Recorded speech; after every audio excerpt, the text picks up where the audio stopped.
Hello everybody and welcome back. In today's episode, that's right, we're going to paint my Fallout armor. You guys can see I went ahead and got a black base on it. I got some silver paints. I went out and bought all the colors I want to use for this project. I went out and bought some Nova colors and silvers and whatnot. I'll go into details as we paint it, but I'm excited. I'm going to do a lot of dry brushing techniques today.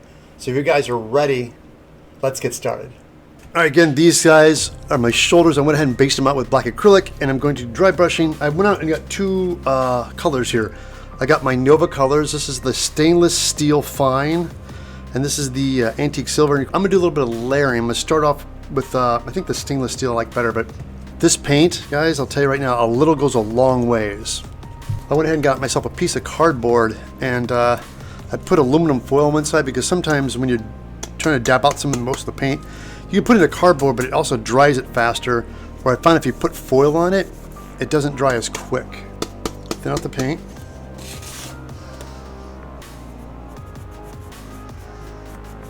Like so. Jar of water here, so if it gets too dry, I can always just reactivate it with a little bit of water. But I like to keep the paint pretty thick.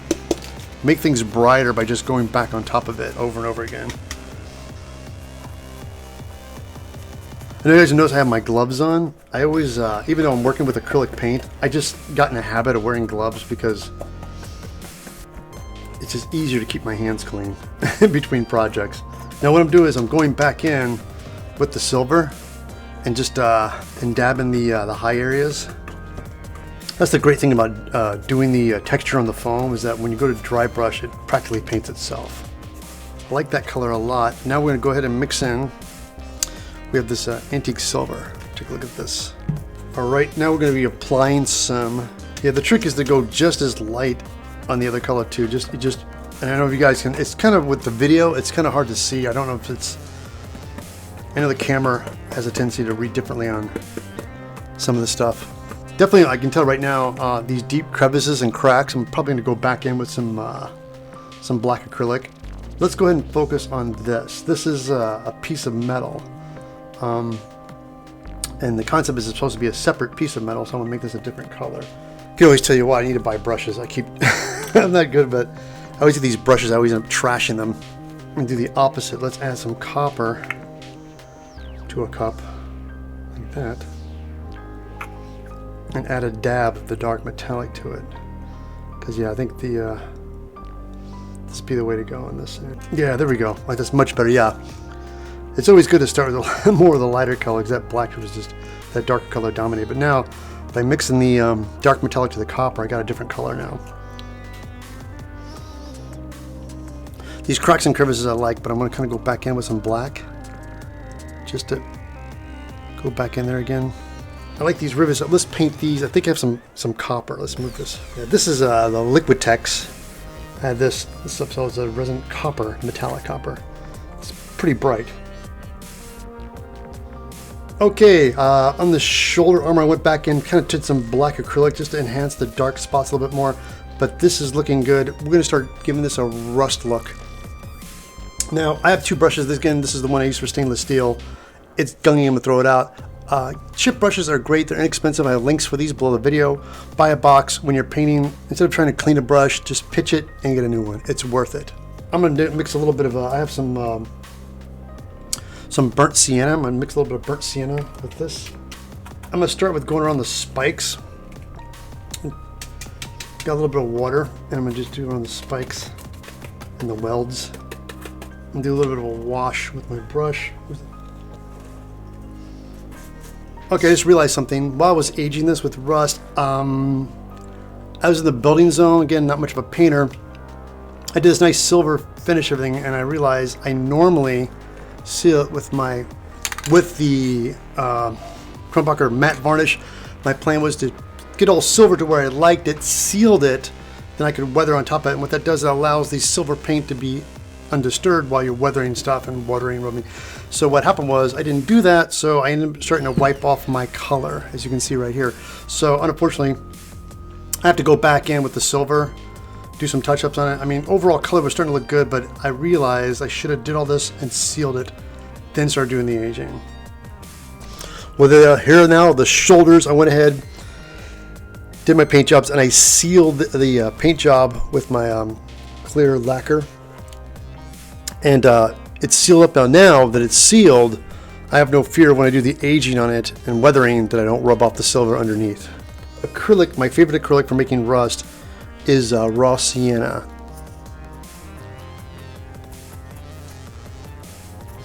The one thing I've noticed in the Fallout game, just when you think there's too much rust, it's actually not possible, because everything in that game, especially with the armor, it's just everything's rusty.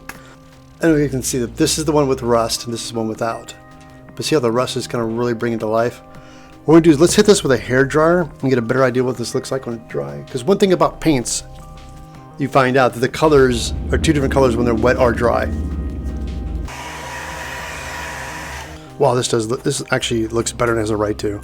All right, now you can see the rust is all dry. What I'm going to do is I'm going to break some things up a little bit. I'm going to get some black acrylic. And what I'm going to do is I'm going to dab just a little bit of water to them, like this, like that. So I'm going to take an old chip brush, take a pair of scissors, we're going to cut it short. But let me cut this off camera so the bristles don't go everywhere. Same thing, I'm going to dip this in water. Dip it, and you like this.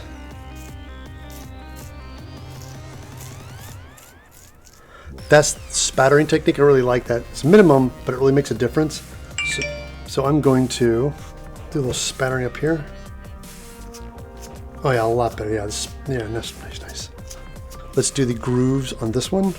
Yeah, like this spot. This guy got kind of, you don't really see it as much. So, all right, these guys look great. This is Wasteland looking metal armor. Now, what I want to do now is I want a couple things to pop. I like the spikes, and I have some rub and buff. And my plan is I just want to, again, don't want to go crazy with the rub and buff, but I want to be very subtle. But I want to make things look a little more dangerous and sharper. I'm going to do some rub and buff on these edges and make them pop a little bit. And we'll go through on this spike here.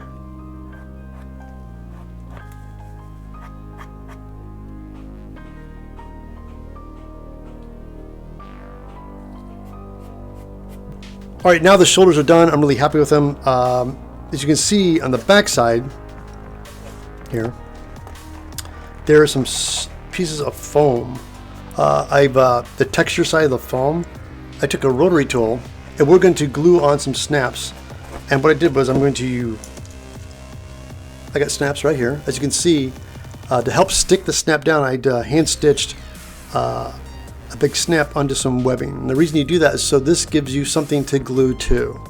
So I have two snaps, and these snaps are going to go on the top of my shoulder armor. Now, before I do that, these are the straps that go off the actual armor itself. This goes underneath the shoulder. So underneath the shoulder armor, this will be glued as well with the same technique. This will hang here off the armor. And I leave a little bit of room so it can rotate and switch for the shoulder piece. You bring your piece up, your shoulder up, and snap it into place. As Goop 2. I love Goop. Now again, Goop takes 24 hours to dry, but the reason I like Goop so much is it's easy to use, and once it's in here, it is not coming off ever. So now I apply the glue in here. I go pretty thick, like that. Smush that down. Now I like to push until it comes off on all the sides, like that. I just take a stick and just kind of smear it. Here's the metal armor chest piece, and again, on the shoulders, you can see right here, this the seam line, which I actually kept the seam line because it's a metal armor, so no need to really hide it. So that is going to be the center point where my glue is going to go. As again, you can see I went in with a rotary tool and removed all the excess texture so I can get just the raw foam. Put my Goop on it. Like so. Got my strap, and this is the strap, so make sure it faces up. I'm going to smoosh this all in here like so. Goop takes a long time for it to dry, so just to prevent it from moving around, I like to get some straight pins. Hold on. And I'm taking some straight pins and just pin them down in the corner here, so make sure this guy does not move on me. I will set these aside, set this chest piece aside, let this dry. Oh, there it is, the middle armor. Now our next step is all painted. Did the rust, and you can see I spattered different colors. The rust is a lot of fun. Went in with rub and buff, little highlight areas. As you can see here on the side, I did my my leather technique. I took aluminum foil into the 6mm foam, pressed it, dry brushed different colors, create the leather look. And as you can see here, these are just additions to make them look like snaps, and originally decided that they'd be good as well here. So I ended up making these out of 2mm foam just to create some depth. Stuck those on as well. Today we're going to go ahead and put some straps and rope through here.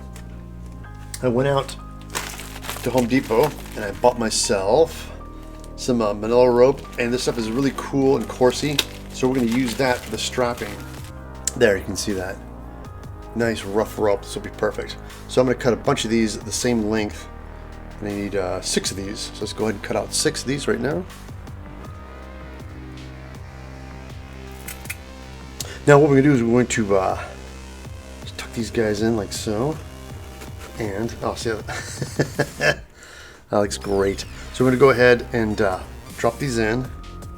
They seem a little long, but that's all right. What we'll do is we're going to hot glue them from behind and then cut them to length. Okay, well, let's see if we just cut them right here like this. Like that. All right, now they're cut to length. I'm going to go back here with some high temp, my 3M high temp hot glue gun. Wow, look at that, see? That looks awesome. Down here, there's some strapping, and I have cut some leather strips. Let's glue this in. This way. I think the rope, we're going to use a lot of the rope for this one. Combination of both. We'll use rope and leather straps. You guys can see in the from the game, there's a rope from here to there. It kind of loops it around. So start with that one first. I just realized one thing I forgot to do when you're hot gluing stuff is it's always good to break up that textured foam on the other side. High temp's pretty strong. We're going to let that cool for a second. All right, now that's cool, there's a little bit of tension I can pull on it. So another rope goes from here. I can come down, wrap it like this. Use the rough side up, like so. This time around, let's see if we can just do this with super glue. Make this go a little faster. Get my blackish brown. A little bit of water spray bottle. Just gonna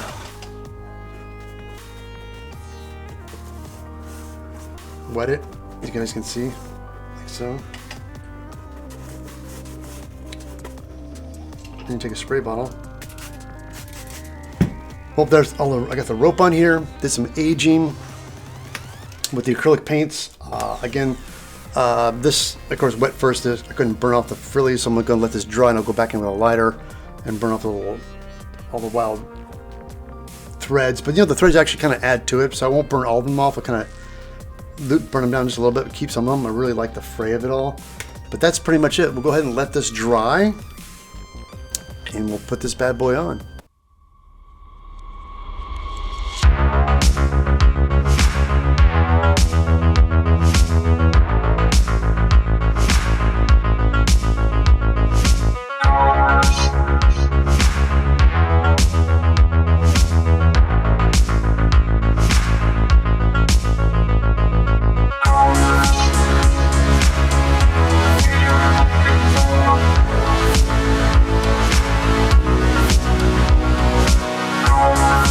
Woo! Back from the Commonwealth.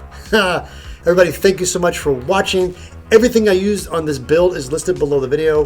When you get these patterns, go to my website, eviltedsmith.com, and download them yourself. When you get the patterns, you'll notice everything is symmetrical and clean. I didn't make any patches or damages. I left that to you guys, so when you do the battle damage, you can personalize your own armor. Fallout's been a very addictive game. I love playing it, so who knows, I might make something else. Hey, real quickly, while you're on my site, don't forget to get on my mailing list so I can tell you where I'm going to be next and what's coming up soon. Thank you so much for watching. I'll catch you guys out there in the Commonwealth right here on Evil Ted Live.